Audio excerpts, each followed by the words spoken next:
নমস্কার দিদি ভাই, ডলিস রেসিপিতে আপনাকে স্বাগত জানাই। আজকের রেসিপি মাছের ডিম দিয়ে রেসিপি বানাবো, তাও আবার নতুন গ্রেভির সাথে। তাই চলুন দেখে নিই কীভাবে করতে হয়।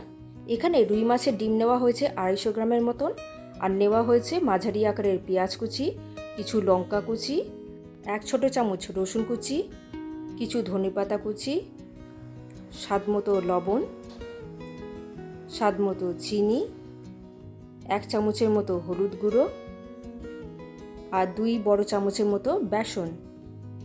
এগুলি একসাথে ভালো করে মেখে নেব। আর মাছের ডিমটাকে কিন্তু আমরা আগে থেকে লেবুর জলে ভিজিয়ে রেখে দিয়েছিলাম, যাতে আষ্টে গন্ধ না থাকে। দেখুন কত সুন্দর মাখা হয়েছে। চলুন তাহলে রান্নাটা শুরু করা যাক। প্রথমে কড়াইতে তেল নিয়ে নেব মাছের বড়াগুলোকে ভাজার জন্য। মাছের ডিমগুলোকে ভাজার জন্য এখানে চামচ ব্যবহার করেছি, তাতে করে ডিমগুলো একেবারে গোল মতন হবে আর দেখতেও কিন্তু সুন্দর লাগবে। আর আপনাদের কাছে একটাই রিকোয়েস্ট, আপনারা যদি ডলিস রেসিপি চ্যানেলটি সাবস্ক্রাইব না করে থাকেন তাহলে অবশ্যই করে নেবেন। মাছের ডিমগুলো ভাজা হয়ে গেছে, এবার তুলে নেব। এরপর গ্রেভি তৈরি করে নেব। এর জন্য নিয়েছি 2 মাঝারি আকারের পেঁয়াজ, 1 মাঝারি আকারের টমেটো, 4টি কাঁচা লঙ্কা, কয়েক টুকরো আদা, রসুন এবং কাজু বাদাম, আর নিয়ে নেব গরম মশলা এবং ধনেপাতা কিছু ডাঁটি। এই নতুন ধরনের গ্রেভি দিয়ে আপনারা কিন্তু অন্যান্য রেসিপিও বানাতে পারেন। হালকা ভাজা ভাজা হয়ে আসলে এটাকে তুলে নেব। মিক্সিতে একটা স্মুথ পেস্ট বানিয়ে নেব। আপনারা চাইলে শিলনোড়াতেও বেটে নিতে পারেন।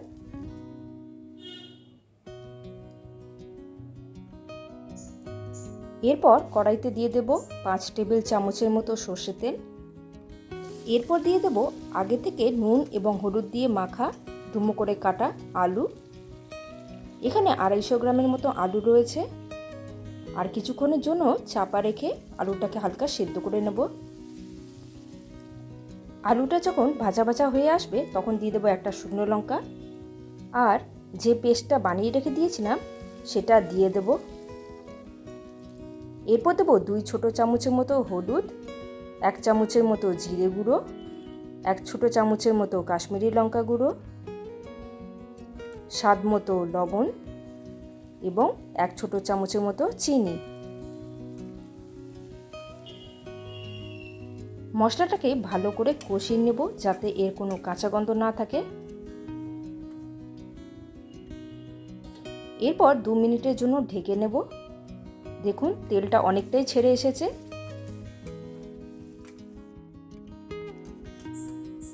আর দেখুন কত সুন্দর রংটা এসেছে, আর গন্ধটাও কিন্তু খুব সুন্দর বেরিয়েছে।